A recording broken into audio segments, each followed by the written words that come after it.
Hello and welcome students. I am your teacher, this is Batul Sabuwala. We'll continue with the civics. Chapter number 4, that is the Indian judicial system. Now student, we have seen the introductory part, that why judiciary is important. We have also seen that why the judicial machinery is required, or why judiciary is required. We have seen about it, and we have also seen some about the Constitution of India. You have seen this. We have talked about the legislature and the executive. Now we are going to study more in detail about the structure of the judiciary.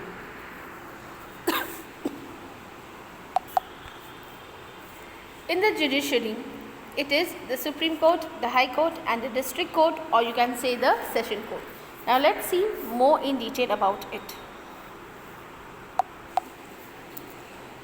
India is union of states. India जो है वो अलग अलग states से बना हुआ एक union है. उनका सब इंडिया जो है अलग अलग स्टेट्स में डिवाइड किए गए हैं. The centre and the constituent states have a separate legislature and executive. यहाँ पे ये जो सेंट्रल गवर्नमेंट है वो अलग है और स्टेट गवर्नमेंट है उनका लेजिस्लेचर और उनका एग्जीक्यूटिव दोनों अलग है. But there is one judicial system for the whole of India. लेकिन उनका जो जुडिशियल सिस्टम है वो एक ही है. यहाँ पे जैसे कि मैंने आपको पहले बताया कि there are 3 pillars of democracy, that is the legislature, the executive and the judiciary. Legislature, executive state और सेंट्रल के लिए अलग अलग है, लेकिन जुडिशरी सिस्टम जो है वो पूरे इंडिया के लिए एक ही है. There is no division of court between the central and the constituent state. यहाँ पे सेंट्रल और कॉन्स्टिट्यूएंट स्टेट के लिए अलग अलग कोर्ट्स नहीं है. This means that judiciary in India is an integrated system. इससे पता चलता है कि जो जुडिशरी सिस्टम है वो एक इंटीग्रेटेड सिस्टम है इंडिया में. The Supreme Court is the apex court under which there are high courts. The high courts control the district courts, following which there are lower courts which are at the bottom of this structure. तो जो सबसे पहला जो court है, जो सबसे apex पे है, जो सबसे टॉप पे है, that is the Supreme court. फिर उसके सुप्रीम कोर्ट के अंदर आते हैं हाई कोर्ट्स.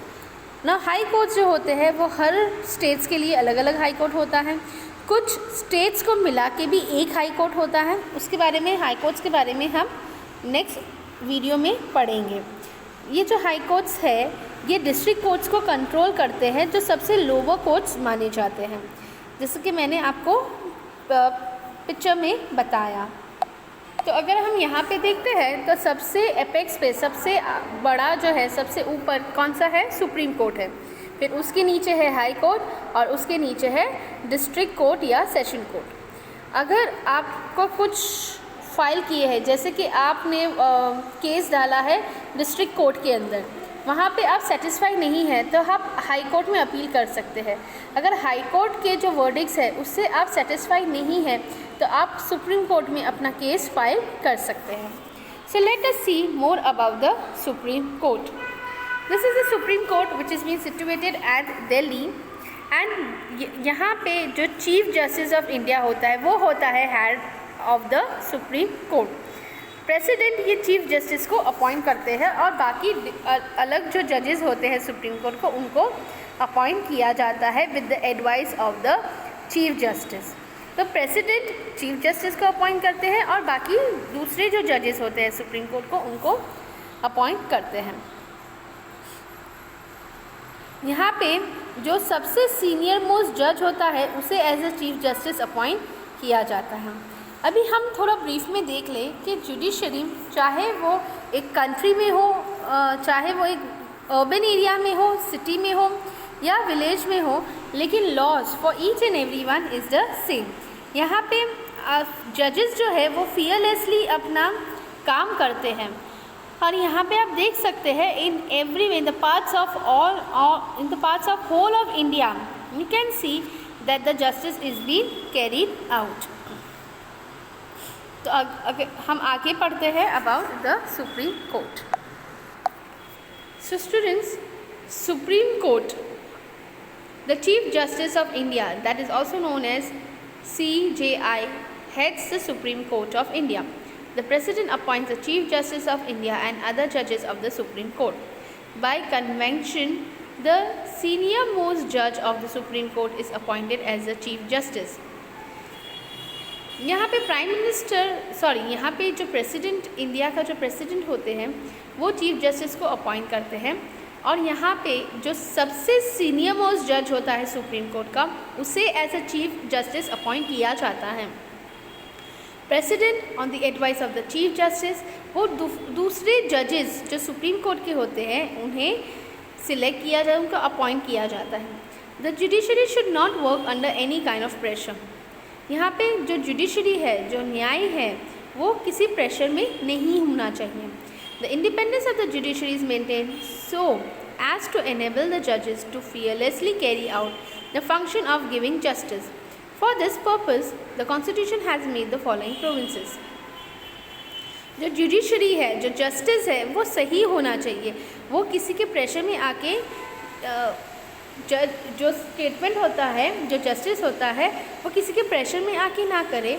इसके लिए जो जुडिशरी डिपार्टमेंट होता है वो अलग ही डिपार्टमेंट है ऑफ द जुडिशरी। सो उनके यहाँ पे कुछ प्रोविंसेस बनाए गए हैं, कॉन्स्टिट्यूशन ने ये प्रोविंसेस बनाए हैं। तो आइए देखते हैं कि वो कौन कौन से प्रोविजंस है। This is the Supreme court of India. The Constitution lays down the eligibility criteria for the judges. Judges जो है उनके लिए भी एक eligible criteria होते हैं। A legal expert or one having served as a high court judge or an experienced advocate is considered eligible. यहाँ पे ये जो legal experts होते हैं या वो legal experts जो हाई कोर्ट में एज ए जज बन चुके हैं और उनमें एक्सपीरियंस है, एक्सपीरियंस एडवोकेट, वही हाई कोर्ट, वही सुप्रीम कोर्ट के लिए एलिजिबल है। जजेस are appointed by the president, this help to avoid any political pressure. यहाँ पे जजेस जो अपॉइंट किए जाते हैं वो प्रेसिडेंट ही अपॉइंट करते हैं ताकि कोई भी पॉलिटिकल प्रेशर ना आए यहाँ पे, ना किसी नेता का, ना किसी का कमीशन का, ना किसी मिनिस्टर्स का, कोई भी पॉलिटिकल प्रेशर्स यहाँ पे नहीं आता है जब जजेस को अपॉइंट किया जाता है। जजेस एंजॉय सिक्योरिटी ऑफ टेन्योर, मतलब जब तक जजेस की जो टेन्योर, मतलब जो उनका एक एज होती है कि इतने साल तक ही जजेस, सुप्रीम कोर्ट के जज 65 इयर्स तक उनका 65 के बाद उनका रिटायरमेंट होता है, और हाई कोर्ट जजेस का रिटायरमेंट 62 इयर्स का होता है, तब तक वो एज अ जज इंजॉय करते हैं। They can not be remove from the post for trivial reasons और for political motives. Political motives के लिए उनको निकाला नहीं जा सकता, जजेस को आप अपनी पोस्ट से हटा नहीं सकते। वो कब हट पाएंगे या कब वो हटेंगे अपने जज के से, तो इट इज़ द रिटायरमेंट, मतलब जब उनकी रिटायरमेंट की एज आएगी तभी आप उनको निकाल सकते, उससे पहले आप उनको नहीं निकाल सकते, चाहे फिर वो पॉलिटिकल मोटिव्स के लिए हो या किसी कौन से भी आप प्राइवेटरी रीज़न से उनको अपनी पोस्ट से हटा नहीं सकते। सो सुप्रीम कोर्ट जज की रिटायरमेंट है 65 ईयर्स एंड हाई कोर्ट की है 62 years. The salaries of judges are drawn from the Consolidated Fund of India. No discussion takes place in Parliament. जजेस की कौन सी सैलरी है, कितनी सैलरी है, ये सब पार्लियामेंट में डिस्कस नहीं किया जाता है। यहाँ जजेस की जो सैलरी है वो कॉन्सोलिडेटेड फंड ऑफ इंडिया से उनको दिए जाते हैं, इसके लिए पार्लियामेंट में इसके बारे में बिल्कुल भी डिस्कशन नहीं होता, मतलब पॉलिटिकल पावर्स यहाँ पे जजेस पे लागू नहीं होते। Personal criticism can not be made on जजेस for their act and decision. जैसे कि अगर जजेस ने किसी को सज़ा सुनाया है तो पॉलिटिकल प्रेशर्स वहाँ पे उन पे जोर नहीं डाल सकते हैं कि आपने क्यों ऐसा किए, या उनके ऊपर कोई रिग्रेट नहीं कर सकते। यहाँ पर्सनल क्रिटिसिज्म नहीं कर सकते आप जजेस के, वो उनके एक्ट या उनके डिसीजन पे आप सवाल उठा नहीं सकते। कॉन्टेम्प्ट ऑफ जज is considered is a punishable offence. अगर कोर्ट को आप कॉन्टेम्प्ट करते हैं, उनकी बेइज्जती करते हैं, तो ये एक पनिशेबल ऑफेंस है। This not only protects the judge from this misguided wrongful criticism but also preserve the independence of the judiciary. आप कोर्ट की, जज की इंसल्ट नहीं कर सकते हैं। अगर ये किया गया है तो इसे पनिशेबल ऑफेंस माना जाता है। इसके लिए जो जजेस होते हैं उसको आप मिसगाइड नहीं कर सकते, आप रॉन्गफुल क्रिटिसिज्म उनके ऊपर नहीं कर सकते। इसीलिए जुडिशरी जो है वो इंडिपेंडेंट है, वो सही तरीके से अपना न्याय कर सकती है, वो किसी भी पॉलिटिकल प्रेशर में नहीं आती। और यहाँ पे उनकी जो सैलरी है वो पार्लियामेंट डिसाइड नहीं करती, उनको जो सैलरी है वो कंसोलिडेटेड फंड ऑफ इंडिया में होती। इसके लिए वो कोई भी मिनिस्टर्स या कोई भी एमएलएज किसी को भी वो फेवर नहीं करता है। यहाँ पे ये इंडिपेंडेंटली वर्क करता है। इसीलिए किसी के प्रेशर में आके आप जजेस जो है कभी भी मिसगाइडेड नहीं होते और क्रिटिसिज्म नहीं कर सकते आप उनके ऊपर। कोई भी पर्सनल क्रिटिसिज्म हो या रॉन्गफुल क्रिटिसिज्म हो या पॉलिटिकल क्रिटिसिज्म हो, आप नहीं कर सकते। The parliament can not discuss the decision of the जज। पार्लियामेंट जज ने क्या डिसीजन लिया है, क्या वो सही है, वो गलत है, ये डिस्कशन पार्लियामेंट में नहीं होता है और नहीं भी होना चाहिए। However, it has the right to remove the judge from the position through the impeachment procedure. Impeachment procedure क्या होता है? 2/3 ऑफ द मेजॉरिटी होती है दोनों सभा से, राज्यसभा और लोकसभा। अगर किसी जज को, पहली बात तो जज को आप उनके रिटायरमेंट पहले निकाल नहीं सकते, लेकिन अगर आपको कहीं पे ऐसा लगता है कि ये जो जज है वो सही नहीं कर रहे हैं, सिर्फ प्रेसिडेंट को राइट होती है कि जजेस के क्वेश्चंस पे सवाल उठाए, बट नॉट एवरी टाइम, जब उनको लगता है तभी, नॉट इन एवरी केस।